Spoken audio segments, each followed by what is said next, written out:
इतिहास या विषयातील प्रश्न जे आहेत ते सोडविणार आहोत. घटक आहे 11वा, राष्ट्ररक्षक मराठे. तर हा जो घटक आहे हा तुम्ही एकदा उजळणी पटकन देऊन घ्या. तुमच्याजवळ वही आणि पेन ठेवा आणि व्हिडिओ पॉज करून ज्या वेळेस प्रश्न आणि त्याचे 4 पर्याय आपल्यासमोर येतील त्यावेळेस व्हिडिओ पॉज करायचा आहे. तुमचं जे उत्तर आहे ते उत्तर मनात ठेवा किंवा वहीमध्ये नोट डाऊन करा आणि आपण प्रश्न सोडवायला सुरुवात करणार आहोत. प्रश्न पहिला आहे बघा.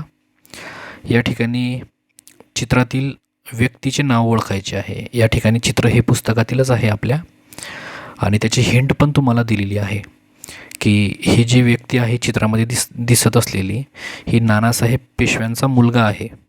म्हणजे ही जी व्यक्ती आहे ही नानासाहेब पेशव्यांचा मुलगा आहे. तर आपण पर्याय बघूया. पहिला पर्याय विश्वासराव, दुसरा पर्याय मल्हारराव, तिसरा पर्याय पेशवा माधवराव आणि चौथा पर्याय सदाशिवराव. तर तुम्ही जर बारकाई निरीक्षण केलं आणि या हिंटच्या आधारे प्रश्न सोडविण्याचा प्रयत्न केला तर तुमच्या लक्षात येईल जे अचूक उत्तर आहे या पहिल्या प्रश्नाचं ते आहे पेशवा माधवराव. प्रश्न दुसरा. नानासाहेब पेशव्यांचा भाऊ रिकामी जागा हा जयप्पा शिंदे व मल्हारराव होळकर यांना बरोबर घेऊन उत्तरेत अब्दालीपाशी मुकाबला करण्यासाठी मोहिमेवर गेला. पर्याय पहिला माधवराव, पर्याय दुसरा सदाशिवराव, पर्याय तिसरा रघुनाथराव आणि चौथा पर्याय दुसरा बाजीराव. तर नानासाहेब पेशव्यांचा भाऊ हा जो अब्दालीशी म्हणजे अहमदशाह अब्दालीशी मुकाबला करण्यासाठी मोहिमेवर गेलेला होता त्याचं नाव होतं रघुनाथराव. प्रश्न क्रमांक 3. खालील विधानांपैकी योग्य विधान ओळखा. या ठिकाणी 2 विधानं दिलेली आहेत. त्यापैकी एक बरोबर असेल किंवा 2 किंवा जे काही पर्यायामध्ये दिलेलं आहे त्यापैकी जे अचूक उत्तर आहे ते आपल्याला शोधायचं आहे. विधान पहिलं, हिमालयाच्या पायथ्याशी असलेल्या प्रदेशाला रोहिलखंड असे म्हणत. आणि विधान दुसरं, अफगाणिस्तानातून आलेले पठाण जे या भागात स्थायिक होते त्यांना रोहिले असे म्हणत. पर्याय पहिला विधान अ बरोबर, पर्याय दुसरा विधान ब बरोबर, तिसरा पर्याय दोन्ही विधाने बरोबर आणि चौथा पर्याय दोन्ही विधाने चूक. तर हे जी 2 विधानं आहे हे जर तुम्ही व्यवस्थितपणे वाचले काळजीपूर्वक तर तुमच्या लक्षात येईल की ही जी दोन्ही विधानं आहेत ही दोन्ही विधानं बरोबर आहेत. पुढील प्रश्न क्रमांक 4. अहमदशाह अब्दाली हा खालीलपैकी कोणत्या देशाचा बादशहा होता.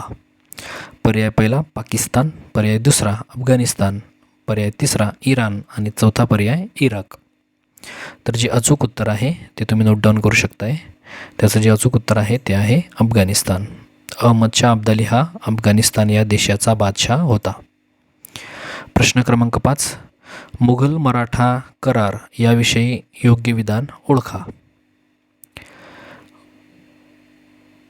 पर्याय पहिला मराठ्यांनी मुघल सत्तेचे संरक्षण करावे, पर्याय दुसरा काही मुघल प्रदेशात चौथाई वसूल करण्याचा अधिकार मराठ्यांना मिळाला, पर्याय तिसरा अजमेर आणि आग्रा या प्रांताची सुभेदारी मिळाली आणि चौथा पर्याय सर्व विधाने बरोबर. तर मुघल साम्राज्य आणि मराठा यांच्यामध्ये जो करार झालेला होता त्यापैकी ज्या तरतुदी आहेत त्या तरतुदी या ठिकाणी दिलेल्या आहेत. यापैकी जर तुम्हाला चुकीची एखादी वाटत असेल किंवा जो पर्याय योग्य वाटत असेल त्यानुसार तुम्ही उत्तर ठेवायचं आहे. तर याचं जे अचूक उत्तर आहे ते आहे पर्याय क्रमांक 4 सर्व विधाने बरोबर. म्हणजे मुघल साम्राज्य आणि मराठा यांच्यामध्ये जो करार झालेला होता त्यामध्ये या 3ही बाबींचा समावेश होता. प्रश्न क्रमांक 6. मराठ्यांच्या तोफखान्याचा प्रमुख खालीलपैकी कोण होता.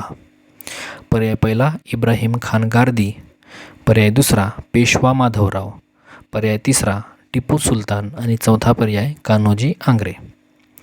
तर मराठ्यांच्या तोफखान्याचा जो प्रमुख होता तो होता इब्राहिम खान गारदी. प्रश्न क्रमांक 7. या ठिकाणी एक चित्र तुम्हाला दिलं जाईल. त्या चित्रातील व्यक्तीचं नाव ओळखायचं आहे. त्यासोबत तुम्हाला हिंट पण दिलेली आहे.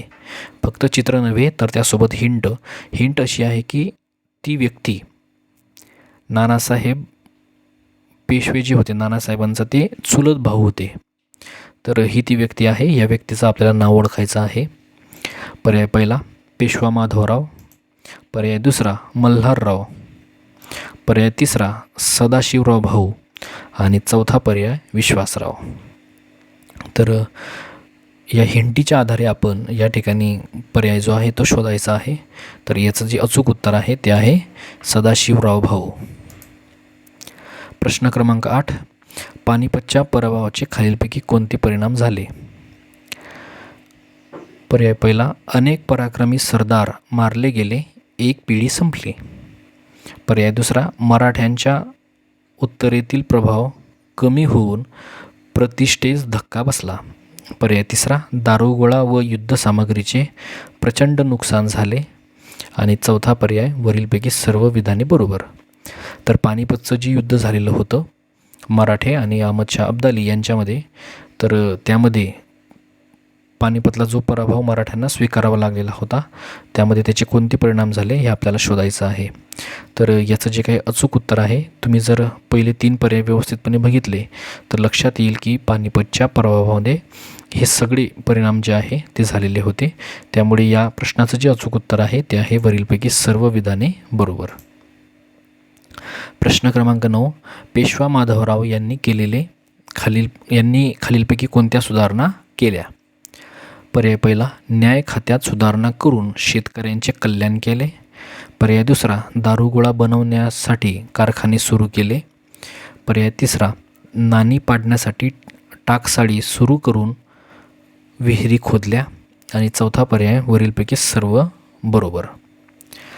तर पेशवा माधवराव यांनी ज्या काही सुधारणा केलेल्या होत्या, हे 3 जर पर्याय तुम्ही बघितले तर तुमच्या लक्षात येईल की या 3ही प्रकारच्या सुधारणा त्यांनी केलेल्या होत्या. त्यामुळे पर्याय क्रमांक 4 हे याचं अचूक उत्तर आहे, वरीलपैकी सर्व बरोबर. प्रश्न क्रमांक 10, टिपू सुलतानविषयी चुकीचे विधान ओळखा. पर्याय पहिला हा म्हैसूर राज्याचा सुलतान होता. पर्याय दुसरा निष्णात योद्धा असणारा टिपू विद्वान व कवी होता.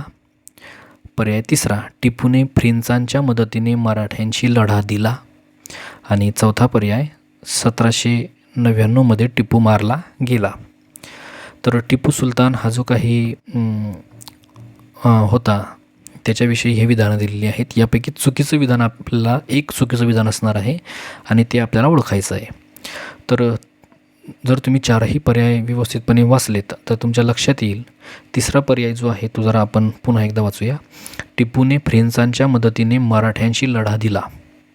आता हे जे काही विधान आहे यामधलं अर्धविधान जे आहे, टिपूने फ्रेंचांच्या मदतीने, त्याने फ्रेंच लोकांची मदत घेतलेली होती परंतु फ्रेंचांच्या मदतीने त्याने मराठ्यांशी लढा दिलेला नव्हता, तर तो लढा होता इंग्रजांशी. त्यामुळे तिसरं विधान जे आहे ते बरोबर आहे. उर्वरित जे 3 विधानं आहेत हे 3 विधान जे आहेत ते बरोबर आहेत. आणि तिसरं जे विधान आहे मराठ्यांशी लढा दिला, तर इंग्रजांशी त्यानं लढा दिलेला होता, त्यामुळे हे विधान हे चुकीचं आहे.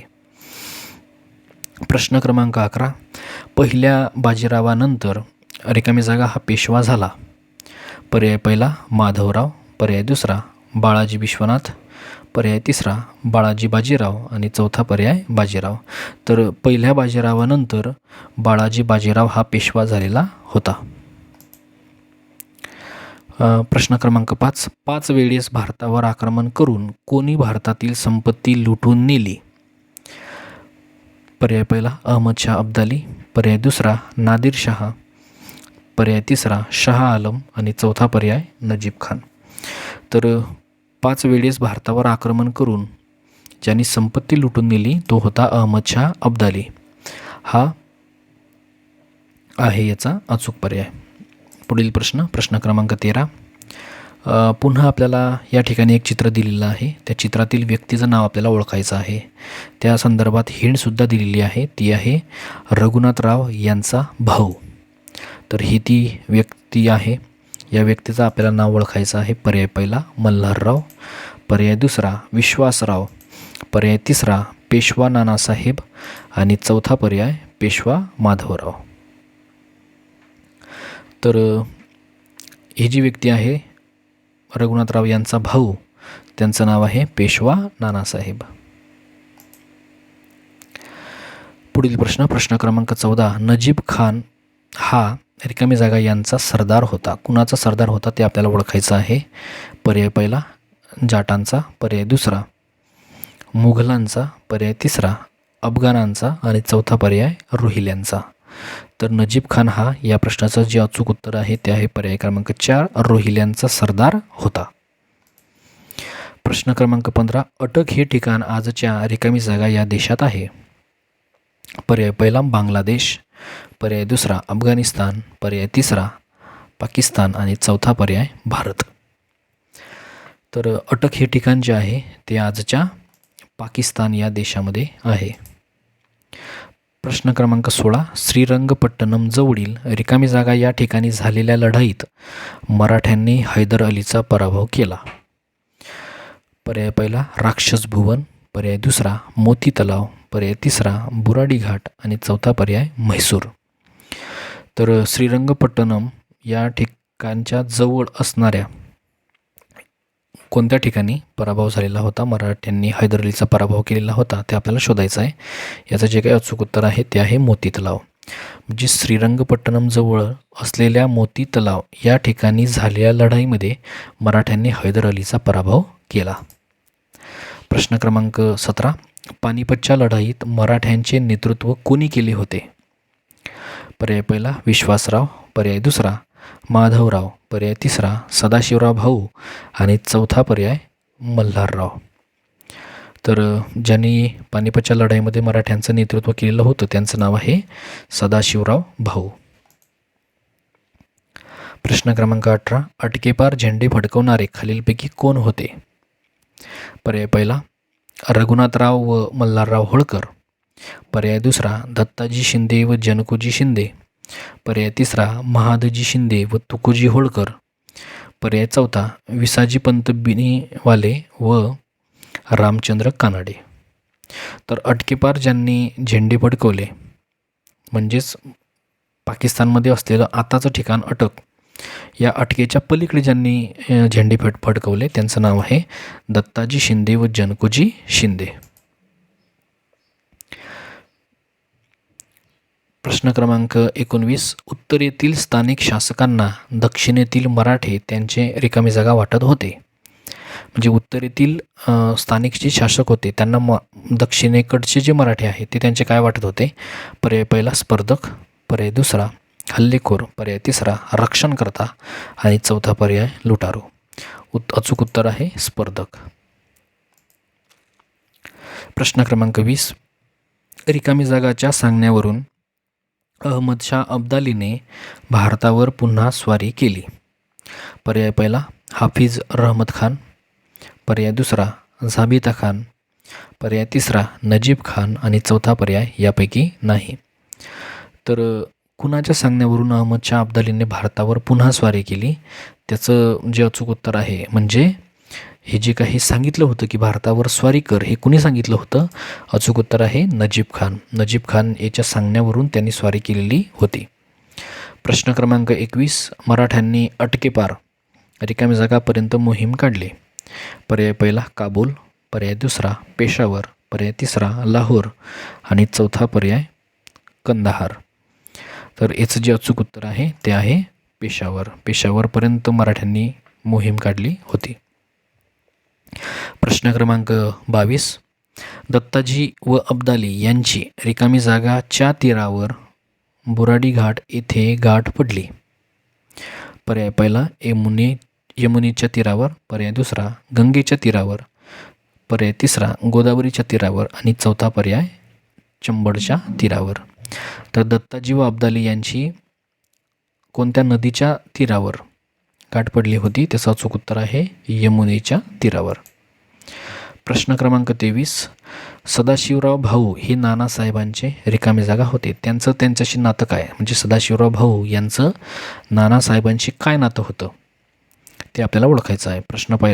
पर्याय पहिला आते भाऊ, पर्याय दुसरा चुलत भाऊ, पर्याय तिसरा सावत्र भाऊ आणि चौथा पर्याय आहे पुतना.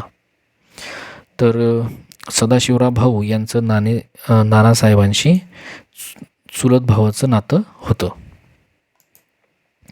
प्रश्न क्रमांक 24. पानिपतची तिसरी लढाई केव्हा झाली? पर्याय पहिला 14 जानेवारी 1761. पर्याय दुसरा 15 जानेवारी 1760.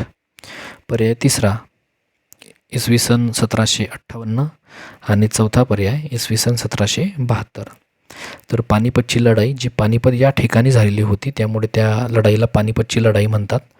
ती तिसरी लढाई होती, म्हणजे त्या अगोदर 2 लढाया ज्या आहेत त्यासुद्धा होऊन गेलेल्या होत्या. ती ज्या तारखेला झाली ती तारीख होती 14 जानेवारी 1761.